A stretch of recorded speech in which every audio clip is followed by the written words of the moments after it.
কাউকে জবাব দেওয়ার জন্য খেলি না। নেদারল্যান্ডসের বিপক্ষে কাল বাংলাদেশের জয়ের পর সাকিব আল হাসানের এই কথাটাই তো আসলে সমালোচকদের উদ্দেশ্যে দেওয়া উচিত জবাব। ব্যাট আর বল যখন সাকিবের হয়ে কথা বলে তখন এর চেয়ে বেশি কিছু বলার প্রয়োজনও নেই তার। আন্তর্জাতিক টি-20তে সর্বশেষ ১৯ ম্যাচে অর্ধশত ছিল না সাকিবের। টি-20 বিশ্বকাপে সর্বশেষ ম্যাচ সেরা হয়েছিলেন ২০২১ সালে। এবারের বিশ্বকাপে প্রথম ২ ম্যাচে বল করেছিলেন মাত্র ৪ ওভার। শ্রীলঙ্কার বিপক্ষে ১৪ বলে ৮ আর দক্ষিণ আফ্রিকার বিপক্ষে ৪ বলে ৩ রানের ইনিংস দেখে মনে হয়েছিল ব্যাটিংটাই তিনি ভুলে গেছেন। এসবের ফলশ্রুতিতে টি-20 অলরাউন্ডারদের র্যাঙ্কিংয়ের শীর্ষস্থান থেকে এক ঝটকায় নেমে যান ৫-এ।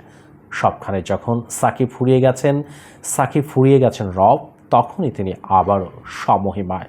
সেন্ট ভিনসেন্টে নেদারল্যান্ডসের বিপক্ষে কাল বাংলাদেশের ২৫ রানের জয়ে ৪৬ বলে অপরাজিত ৬৪ রান করে ম্যান অব দ্য ম্যাচ হয়েছেন সাকিব। বোলিংও খুব একটা খারাপ করেনি। এবার আসরে প্রথমবার বোলিং কোটা পূরণ করে দিয়েছেন ২৯ রান। প্রথম ২ ওভারে ১৯ রান দিলেও শেষ ২ ওভারে মাত্র ১০ রান নিয়ে ডাচ ব্যাটসম্যানদের বেশ চাপে রেখেছেন। সাকিব এভাবে ফিরবেন আর কোনো রেকর্ড গড়বেন না এমনটা খুব কমই হয়। কাল ৪৭ রানে পৌঁছাতেই বাংলাদেশের তারকা অলরাউন্ডার যে কীর্তি গড়েছেন তা আর কারণেই। সাকিবই এখন একমাত্র ক্রিকেটার যার ২ ধরনের ওয়ানডে ও টি-20 বিশ্বকাপেই কমপক্ষে ৮০০ রান ও ৪০ উইকেট আছে। ৫ বার ওয়ানডে বিশ্বকাপ খেলা সাকিবের রান ১৩৩২, উইকেট ৪৩টি। আর মাত্র দ্বিতীয় ক্রিকেটার হিসেবে সবকটি টি-20 বিশ্বকাপ খেলা সাকিবের এই প্রতিযোগিতায় রান ৮১৭, উইকেট ৪৩টি। অদূর ভবিষ্যতে এই কীর্তিতে আর কারো সাকিবের সঙ্গী হওয়ার সম্ভাবনা নেই বললেই চলে। কালকের ম্যাচ সেরা পুরস্কারটি ছিল আন্তর্জাতিক ক্রিকেটে সাকিবের ৪৫তম।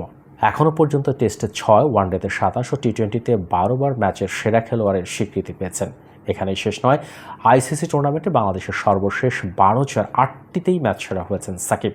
কাল নেদারল্যান্ডসের বিপক্ষে ম্যাচের আগে ২০২৩ ওয়ানডে বিশ্বকাপে শ্রীলঙ্কা, ২০২১ টি-20 বিশ্বকাপে ওমান ও পাপুয়া নিউগিনি, ২০১৯ ওয়ানডে বিশ্বকাপে দক্ষিণ আফ্রিকা, ওয়েস্ট ইন্ডিজ ও আফগানিস্তান এবং ২০১৭ চ্যাম্পিয়ন্স ট্রফিতে নিউজিল্যান্ডের বিপক্ষে ম্যাচ সেরা পুরস্কার উঠেছিল তার হাতে। বৈশ্বিক টুর্নামেন্টে বাংলাদেশ এখনও পর্যন্ত ২৯টি ম্যাচ জিতেছে, এর মধ্যে ২৭টি আন্তর্জাতিক ক্রিকেটে সাকিবের অভিষেকের পর। সব মিলিয়ে বৈশ্বিক প্রতিযোগিতায় সাকিব ম্যাচ সেরা হয়েছেন ৯ বার। সাকিব যত বেশি বৈশ্বিক টুর্নামেন্টে খেলবেন, ম্যাচ সেরা হওয়ার সম্ভাবনা বাড়বে তত বেশি। তিনি ম্যাচ সেরা হওয়া মানে তো বাংলাদেশের আরেকটি অর্জন। সমর্থকেরা তাই বলতেই পারেন, সমালোচনা থেকে যদি সাকিবের ভালো কিছু হয় তাহলে সমালোচনাই ভালো।